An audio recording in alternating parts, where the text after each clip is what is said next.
ओम शांति। आज की अव्यक्त मुरली का शीर्षक है प्रीत बुद्धि की निशानियाँ। बाबा ने कहा, सभी अव्यक्त रूप में स्थित हो। यह तो जानते हो, अव्यक्ति मिलन अव्यक्त स्थिति में स्थित रहने से ही कर सकते हो।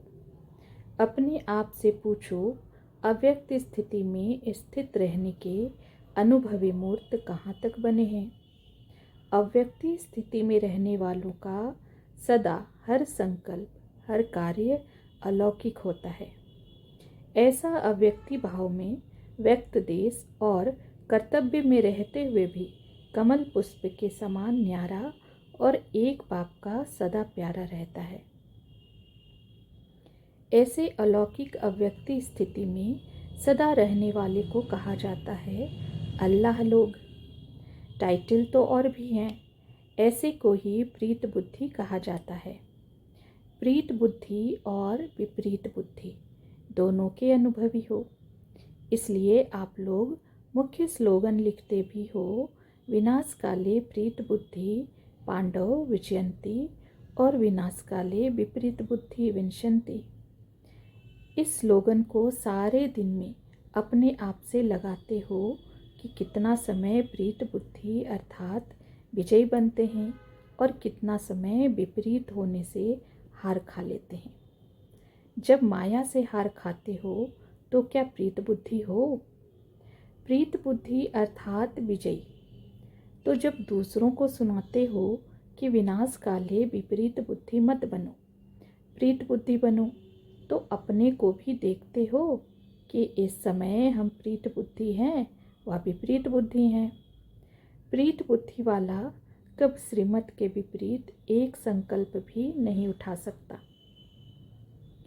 अगर श्रीमत के विपरीत संकल्प व वचन व कर्म होता है तो क्या उसको प्रीत बुद्धि कहेंगे? प्रीत बुद्धि अर्थात बुद्धि की लगन व प्रीत एक प्रीतम के साथ लगी हुई हो। जब एक के साथ सदा प्रीत है तो अन्य किसी भी व्यक्ति व वैभवों के साथ प्रीत जुट नहीं सकती, क्योंकि प्रीत बुद्धि अर्थात सदा बाप दादा को अपने सम्मुख अनुभव करेंगे। जब बाप सदा सम्मुख है तो ऐसे सम्मुख रहने वाले कब विमुख नहीं हो सकते। विमुख होते हैं अर्थात बाप सम्मुख नहीं है। प्रीत बुद्धि वाले सदैव बाप के सम्मुख रहने के कारण उनके मुख से, उनके दिल से सदैव यही बोल निकलते हैं, तुम ही से खाऊं, तुम ही से बैठूं, तुम ही से बोलूं, तुम ही से सुनूं, तुम ही से सर्व संबंध निभाऊं, तुम ही से सर्व प्राप्ति करूं। उनके नैन, उनका मुखड़ा ना बोलते हुए भी बोलते हैं। तो ऐसे विनाश काले प्रीत बुद्धि बने हो अर्थात एक ही लगन में एक रस स्थिति वाले बने हो। जैसे साकार रूप में, साकार देश में, वरदान भूमि में जब सम्मुख आते हो तो जैसे सुना वैसे ही सदा प्रीत बुद्धि का अनुभव करते हो ना, अनुभव सुनाते हो ना। ऐसे ही बुद्धि योग द्वारा सदा बाप दादा के सम्मुख रहने का अभ्यास करो तो क्या सदा प्रीत बुद्धि नहीं बन सकते? जिसके सम्मुख है ही सदा बाप दादा, तो जैसे सूर्य के सामने देखने से सूर्य की किरणें अवश्य आती हैं, इसी प्रकार अगर ज्ञान सूर्य बाप के सदा सम्मुख रहो तो ज्ञान सूर्य के सर्व गुणों की किरणें अपने आप में अनुभव नहीं होगी। ज्ञान सूर्य की किरणें ना चाहते भी अपने में धारण होने का अनुभव करेंगे, लेकिन तब जब बाप के सदा सम्मुख होंगे। जो सदा बाप को सम्मुख अनुभव करते हैं उन्हों की सूरत पर क्या दिखाई देगा, जिससे आप स्वयं ही समझ जाएंगे कि यह सदैव बाप के सम्मुख रहता है। जो साकार में भी सम्मुख रहते हैं उन्हों की सूरत पर क्या रहता है। साकार में सम्मुख रहने का तो सहज अनुभव कर सकते हो। बहुत पुराना शब्द है, रिवाइज कोर्स चल रहा है ना, तो पुराना शब्द भी रिवाइज हो रहा है। यह भी बुद्धि की ड्रिल है। बुद्धि में मनन करने की शक्ति आ जाएगी।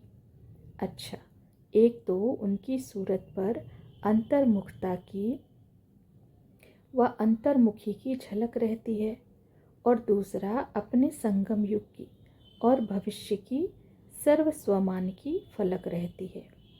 एक झलक दिखाई देती है, दूसरा फलक दिखाई देता है। तो ऐसे सदैव न सिर्फ फलक दिखाई दे, लेकिन झलक भी दिखाई दे। हर्षित मुख के साथ अंतर्मुख भी दिखाई दे। ऐसे को कहा जाता है सदा बाप के सम्मुख रहने वाले प्रीत बुद्धि। अगर सदा यह स्मृति रहे कि इस तन का किसी भी समय विनाश हो सकता है, तो यह विनाश काल स्मृति में रहने से प्रीत बुद्धि स्वतः हो ही जाएंगी। जब विनाश का काल आता है तो अज्ञानी भी बाप को याद करने का प्रयत्न जरूर करते हैं, लेकिन परिचय के बिना प्रीत जुट नहीं पाती। अगर यह सदा स्मृति में रखो कि यह अंतिम घड़ी है, अंतिम जन्म नहीं, अंतिम घड़ी है, यह याद रहने से और कोई भी याद नहीं आएगा। फिर ऐसे सदा प्रीत बुद्धि हो, श्रीमत के विपरीत तो नहीं चलते हो। अगर मनसा में भी श्रीमत के विपरीत व्यर्थ संकल्प व विकल्प आते हैं तो क्या प्रीत बुद्धि कहेंगे? ऐसे सदा प्रीत बुद्धि रहने वाले विजयी रत्न बन सकेंगे। विजयी रत्न बनने के लिए अपने को सदा प्रीत बुद्धि बनाओ, नहीं तो उच्च पद पाने के बजाय कम पद पाने के अधिकारी बन जाएंगे। तो सभी अपने को विजयी रत्न समझते हो। कहा भी किस प्रकार से कोई साथ प्रीत ना हो, नहीं तो विपरीत बुद्धि की लिस्ट में आ जाएंगे। जैसे लोगों को प्रदर्शनी में संगम के चित्र पर खड़ा करके पूछते हो कि अभी आप कहाँ हो और कौन हो। संगम पर खड़ा करके क्यों पूछते हो? क्योंकि संगम है ऊंच से ऊंच स्थान व युग। इसी प्रकार अपने आप को ऊंची स्टेज पर खड़ा करो और फिर अपने आप से पूछो कि मैं सदा प्रीत बुद्धि हूँ व नहीं हूँ। वह कभी प्रीत बुद्धि की लिस्ट में आते हो, कभी निकल जाते हो। अगर अब तक भी सदा प्रीत बुद्धि नहीं बने, अर्थात कहाँ न कहाँ सूक्ष्म रूप में व स्थूल रूप में किससे भी कहाँ भी प्रीत लगी हुई है, तो वर्तमान समय जबकि पढ़ाई का कोर्स समाप्त हो और रिवाइज कोर्स चल रहा है, तो इससे समझना चाहिए परीक्षा का समय कितना समीप है। जैसे आजकल कौरव गवर्नमेंट भी बीच बीच में पेपर लेकर उन्हों की मार्क्स फाइनल पेपर में जमा करती है। इसी प्रकार वर्तमान समय जो भी कर्म करते हो, समझो प्रैक्टिकल पेपर दे रहे हैं और इस समय के पेपर की रिजल्ट फाइनल पेपर में जमा हो रही है। अभी थोड़े समय में यह भी अनुभव करेंगे। कोई भी विकर्म करने वाले को सूक्ष्म रूप में सजाओं का अनुभव होगा। जैसे प्रीत बुद्धि चलते फिरते बाप के चरित्र और बाप के कर्तव्य की स्मृति में रहने से बाप के मिलने का प्रैक्टिकल अनुभव करते हैं, वैसे विपरीत बुद्धि वाले विमुख होने से सूक्ष्म सजाओं का अनुभव करेंगे। इसलिए फिर भी बाप दादा पहले से ही सुना रहे हैं कि उन सजाओं का अनुभव बहुत कड़ा है। उनके सीरत से हर एक अनुभव कर सकेंगे कि इस समय यह आत्मा सजा भोग रही है। कितना भी अपने को छिपाने की कोशिश करेंगे, लेकिन छिपा नहीं सकेंगे। वह 1 सेकंड की सजा अनेक जन्मों के दुख का अनुभव कराने वाली है। जैसे बाप के सम्मुख आने से 1 सेकंड का मिलन आत्मा के अनेक जन्मों की प्यास बुझा देता है, ऐसे ही विमुख होने वाले को भी अनुभव होगा। फिर उन सजाओं से छूटकर अपनी उस स्टेज पर आने में बहुत मेहनत लगेगी।